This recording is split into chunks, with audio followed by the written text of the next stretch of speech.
আর 4টে বেটা বাড়ির ঘুরছে ফিরে দিয়ে বাপের জ্বর হয় কেকাচ্ছে ঘরের মধ্যে। মায়ে করছে কেবা তোর বাপের জ্বর হসে থেকে দেখবো না। আর ওটি বিটি আর এক গাঁও বিয়ে হসে 6 বার করে ফোন করে করছে মা আব্বার জ্বর সারছে মাথার পানি দিয়ে দিছু কি দিয়ে ভাত দিছু আব্বাকে না রুটি বানিয়ে দে।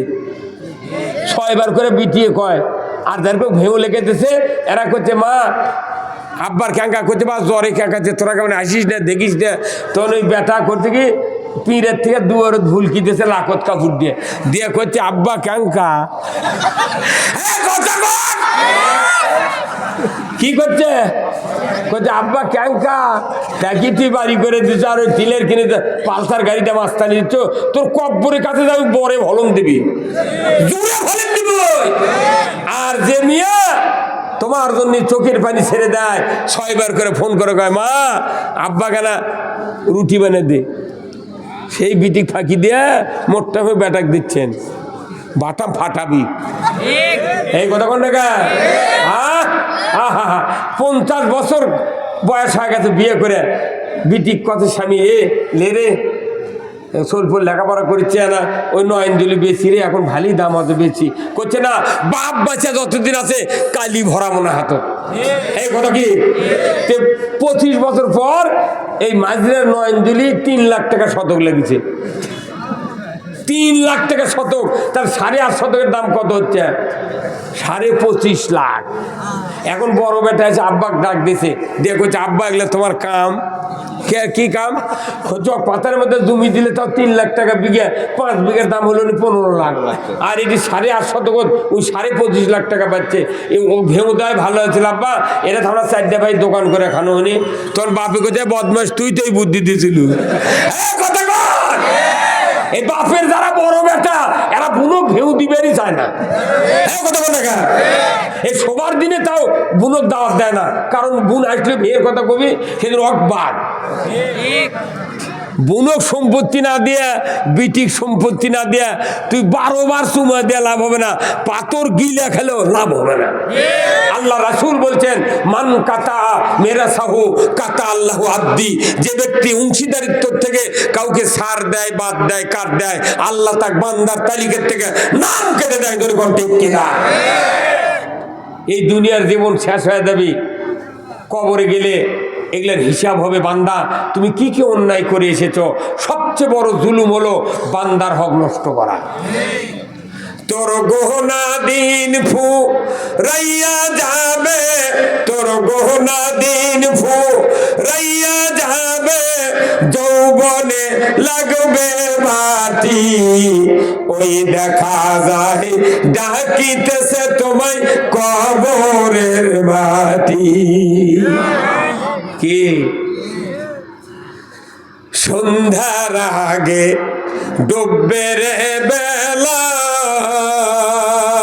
এক পলকে ভেঙ্গে যাবে তোমার রঙেরই মেলা।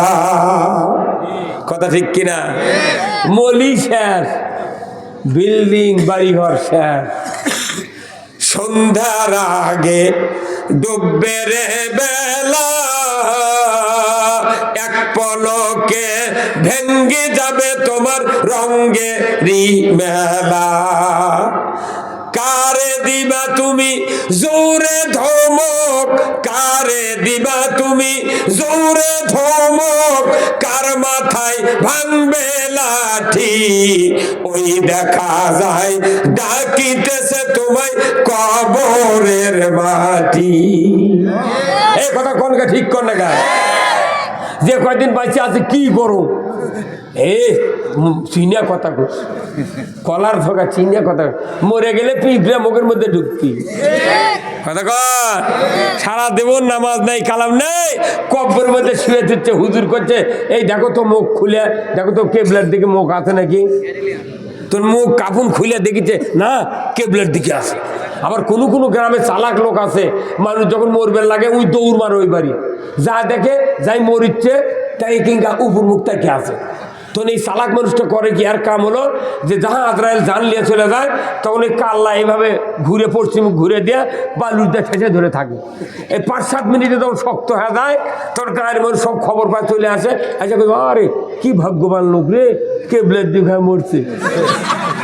কেন ওই কেবলের দিকে মরছে?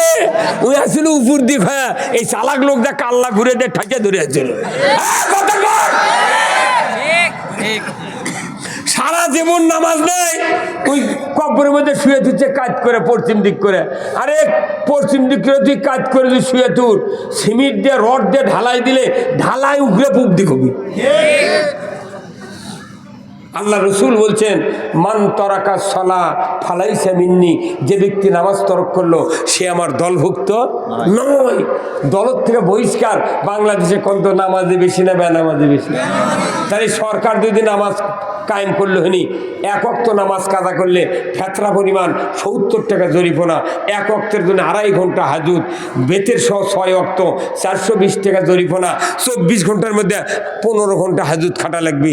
সরকার যদি 5টা গ্যারান্টি দিল নি, খাদ্য, বস্ত্র, চিকিৎসা, শিক্ষা, বাসস্থান, এই 5টা গ্যারান্টির পর ওই খালি জুম্মাতি পড়ে থাকলো বাকি। পৃথিবীর বাংলাদেশ আর ভারত ছাড়া প্রত্যেকটা রাষ্ট্রে মানুষ জন্মের পর থেকে খাওয়া, পড়া, চিকিৎসা, শিক্ষার গ্যারান্টি দেয়। আর আমাদের দেশত এইগুলোর গ্যারান্টি নাই। কয় গরিব মানুষ তো এতগুলো টাকা কোনতে জড়ো করছিল, খাবারও তো পারল না, পলকের মোট টাকা সরকার বাজেয়াপ্ত করছে না। বাপরে, ওষুধের কোম্পানি সালমান এফ রহমান রে দাড়ি কামে বলে যাচ্ছে, করছে আপনি দাড়ি কামাতেন কে? করছে জীবন বাঁচান ফরজ। তুই দাড়ি কামে জীবন বাঁচান ফরজ? আরে এখন জেলখানার মধ্যে কি করছে ওরা? আইনমন্ত্রী ওই সালমান কছে যে তুমি আইনমন্ত্রীরা বেআইনি কাম করছো, এই দেশে যদি গণতন্ত্র ঠিক তুলে নি, মানে ভোট দেবার পারলে হয়নি, আমাকে সরকার বানালো না, ভোট দিল না, তাহলে আমরা বউ চললে তা বাড়ি শুয়ে দেওয়ার পারল হয়নি, তুই ভোট বন্ধ করে দিল কে? ওরাই গুতে লেগেছে এটি। আইনমন্ত্রী ওই যে ইয়া কথে পলক কষে হাসানুল হক ইনু যে তুমি তো মেম্বার দাঁড়ালে ভোট পালে হেন, সরকার তোমার তথ্যমন্ত্রী বানাচ্ছিল, তুমি খালি জামাত বিএনপির বিরুদ্ধে, এই সাইদি নিজামী এগুলোর বিরুদ্ধে খালি অনবরত সংসদ পেশাল পারতো, এই দিন তো সরকার ফাঁসিয়ে দিল, তুমি এই কাম না করলে এই জেলও চাষা লাগলো হেন। হ্যাঁ কথা কোন টাকা?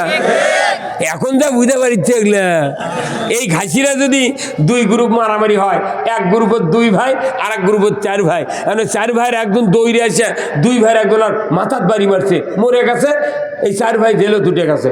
15 দিন তো এই বাড়ির ভাত কোনো জেলখানা ঢুকলে 15 দিন থাকে, শেষ পর্যন্ত 15 দিন হলে গিয়ে বাড়ির ভাত পড়ে যায়। তো 15 দিন পর ওই বড় ওই 4 গ্রুপের ভাইরা করছে, ভাই তুই মারলু রে, মাথার বাড়ি না আমাদের পাওয়াত মারলু হনি, তো আমাকে জেলেও তোটা লাগলো হন। তো এতক্ষণকে বুঝতে পারছি তুই যে মারামারি করছিল মারি এই কথা কন না। ছাত্ররা নামিছে মিছিল, বৈষম্য বিরোধী, কোটা বিরোধী আন্দোলন নামিছে, তোরা করছে কর গুলি, কর গুলি, সার গুলি করবো কত, একটা গুলি করলে 30 জন আসে, করছে সব ফালা, করছে না আমরা ফালাতে পারবো না। ওই দিন ওই 5ই আগস্টে যে সেনাবাহিনী পুলিশেরা বলেছে যে না আমরা মারতে পারবো না, মারতে মারতে বাংলাদেশের সব শেষ হয়ে যাবি, আমাদের সন্তান, আমরা তোমাদের কথা মানি না, তুমি যদি বাংলাদেশ থেকে এখন যদি 45 মিনিটের মধ্যে যদি না পলাও তোমার চামড়াও থাকবে না। কত নেতা এখন মাথা মারিচ্ছে, খালি ভোট দিয়ে ক্ষমতার দাম। আমরা মামলা খায় খা মরে গেছি, ভোট আরো 20 বছর পর হোক। এই কথা কোন কারা? আমরা মামলা খাতে পয়লা থাকতে থাকতে সর্ষের ভোর শুয়ে আছি, গরুর গরাত, তারপরে বাড়ি ঘর দেখা পাইনি, 14টা মামলা নিয়ে দেশত ঘুরেছি, হাইকোর্টে 32 লাখ টাকা লেগেছে আমার 14টা মামলার জামিন নিতে, বহু দেরি আছে ভোট। ডক্টর ইউনূস কমো দেশত মামলা না হলে ঘুরে গেল দরবার, যাই সরকার হয় তখনই মামলা চালু হয়, সরকার হলি মামলা চালু হবে। অতএব সরকার আমার দরকার নেই, তুই থাক, আমাকে সর্ষে, আমাকে আলু, আমাকে আনাজ, আমাকে মূলা, আমাকে গায়ের দুধ, আমাকে ভুঁয়ের ভাত, অত ভাবনা যায়। আমরা গেলে সভা কর্ম, আলু লাগামো, আনাজ লাগামো, খামো আর চলমো। কি কথা কন না তোর কথা কন না আপনি?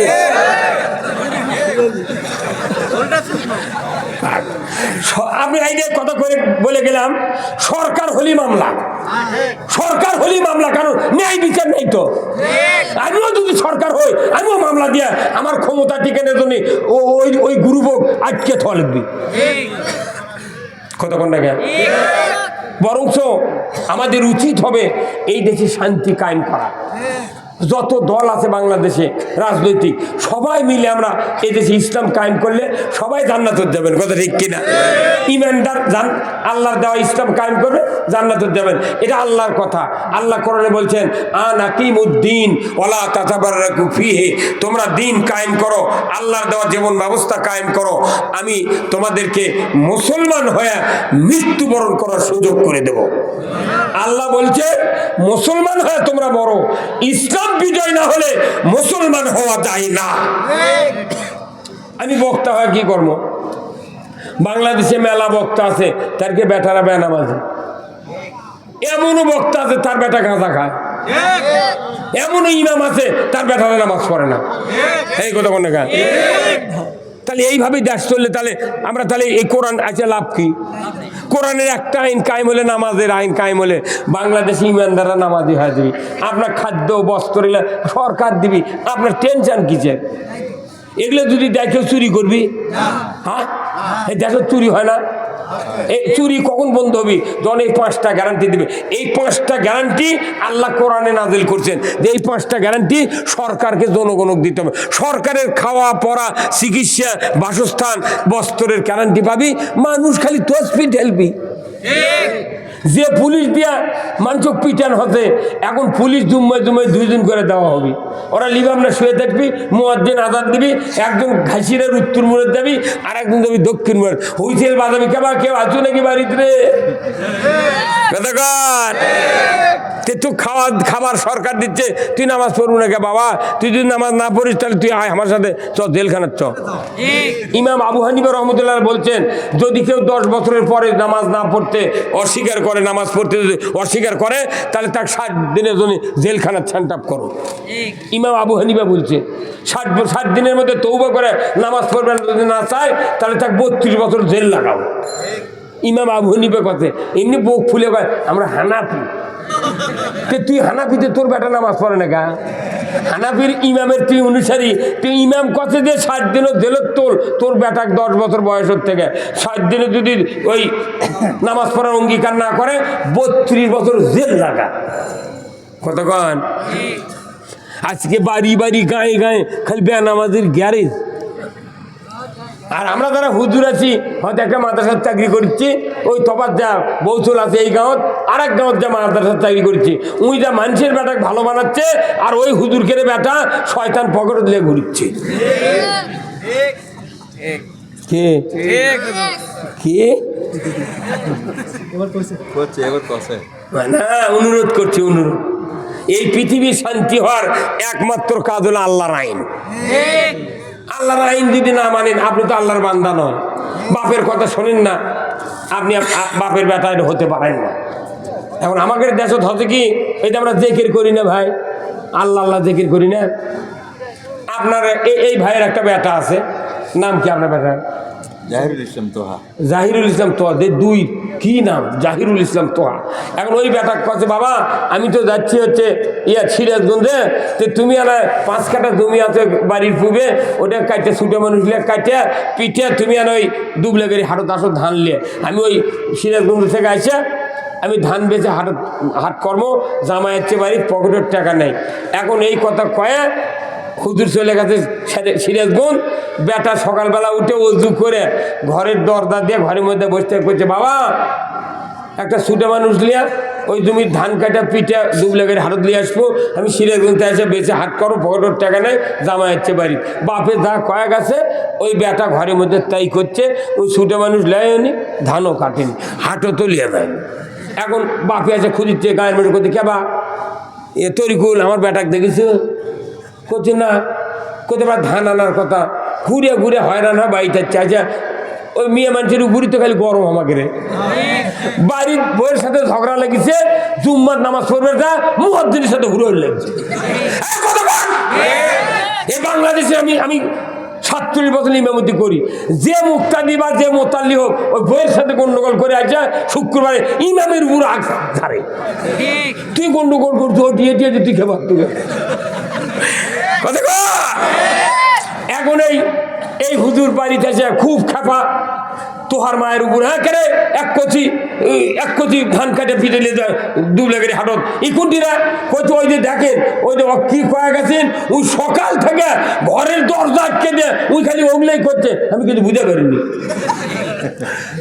ওনার স্ত্রী সঠিক কথা কছে তখন করছে কি যা জানলাত করছে কেবা তোহা কেবা তুই কি করছ তখন করছে ও আব্বা আচ্ছেন আব্বা ও আব্বা আব্বা আব্বা আব্বা ও তখন জেগের শুরু করছে আজ এই বাপের কই আব্বা আব্বা জেগের শুনে মন খুশি হবে এই খুশি হবে কি করলে খুশি হলো নে ওই ধান কাটে হাটত নিয়ে গেলে বেচে হাট করে আনলে তখন কে খুশি হলো নি তখন করছে দরজা খুলে দে তোমার খুলে দিতে কইতে কেমন তোকে যদি ধান কাটে হাটত নিয়ে দাও তুই এই ঘরের মধ্যে কি করছো কোথেকে তুমি যা কয় তো সেটাই করছো এই কোরআন পড়া এই কোরআন এলা কার কথা যে আল্লাহর কথা আমরা কোরআন পড়ে খতম তারাবি দিচ্ছি কোরআন পড়ে বক্তৃতা করছি কিন্তু আল্লাহ কথা সুদ হারাম কর তা করবো না ওই খালি করছে আহাল্লাল বাইয়া হারমার রেবা ওই তো বাপে কয়েক ধান কেটে হাটত লিয়ে যা আল্লাহ কথা সুদ হারাম কর নামাজ কায়েম কর ওই বান্দার ওই ছেলের ওই তোহার যে আরজি আর বাবার যে কথা যেরকম ভাবে আলোচনা করলো কিয়ামত পর্যন্ত যদি ওই বাপের জেগের করে আব্বা আব্বা জিন্দেগিতে ওই সন্তানের উপর বাবা খুশি হবে না আল্লাহ যা হুকুম দিয়েছেন এই হুকুম বাস্তবে রূপ দিতে হবে তবেই আল্লাহ হুকুম কায়েমের জন্য আপনার আমার উপর সন্তুষ্টি হবে যদি বলুন ঠিক কিনা মুসলিম আমি সৈনিক আমি চির রণবীর আল্লাহকে ছাড়া কাউকে মানি না নারাই তাকবীর মুসলিম আমি সৈনিক আমি চির রণবীর আল্লাহকে ছাড়া কাউকে মানি না নারাই তাকবীর যখন ঠিক কিনা যখন ঠিক যে আওয়াজ শুনে ওরে মুসলমান ভয় কাঁপিত কাফিরু বেঈমান দুরকান মারহাবা দৌড়ে সে হুঙ্কার কররে তুল পার পাপি দুনিয়া ভেঙে কররে চোরমার বের মুসলমান ধরো আল কোরআন ফিরায়া আনো সেই হারানো সম্মান বের মুসলমান আমরা বীরের জাত ইসলাম বিজয় না থাকার কারণে শিখে ইন্দুর বিড়াল আমাকে মাথার লাগতেছে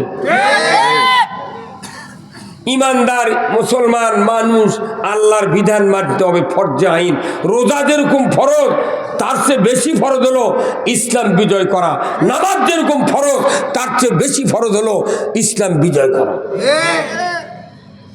আল্লাহ কোরআনে বলছেন কুতিবা আলাইকুমুস সিয়াম রমজানের রোজা তোমাদের উপর ফরজ করা হয়েছে কুতিবা আলাইকুমুল কিতালু ওয়া হুয়া কুরহুল লাকুম প্রাণান্তকর সংগ্রাম ইসলাম বিজয়ের জন্য করা তোমাদের উপর ফরজ করা হয়েছে অথচ তোমাদের কাছে এটা অপ্রীতিকর ইসলাম বিজয়ের কথা কইলে কেউ মনে হয় না সেই উমর আছে পারবো না বা তোরা করে গিয়ে যা হয় আলু ভর্তা ভাত খামো চিড়ে মরে শুয়ে থাকবো তাহলে আমরা মামলা খামো জেল খাটবো আর ফাঁসির মধ্যে চড়বো আর ওরা ক্ষমতার দেয়া আল্লাহ আল্লাহ করবো ওই ধান্দা বাদ দে এই কথা কন না কি করা লাগবে ইসলাম বিজয় করার জন্য রসুলের সাহাবীরা বদরে যুদ্ধ করছে।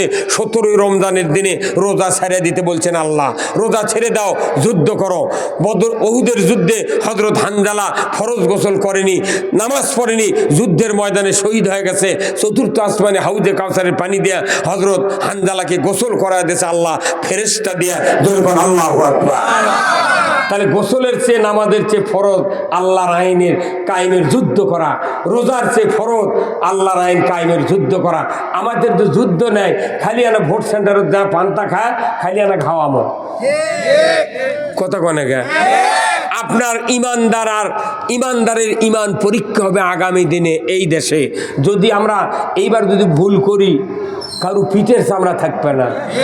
কেউ যদি দড়ি টানাটানি করে, দড়ি যদি শক্ত হয় তাহলে 2 গ্রুপ বাঁচে, যদি দড়ি কমতে হয় ছিঁড়ে গেলে 2 গ্রুপই ঠেকনা খায় পড়ে যায়। তো এইবার যদি আমরা দড়ি ছিঁড়ে পড়ে যায়, কারো মাজা থাকবে না। এই কথা বলে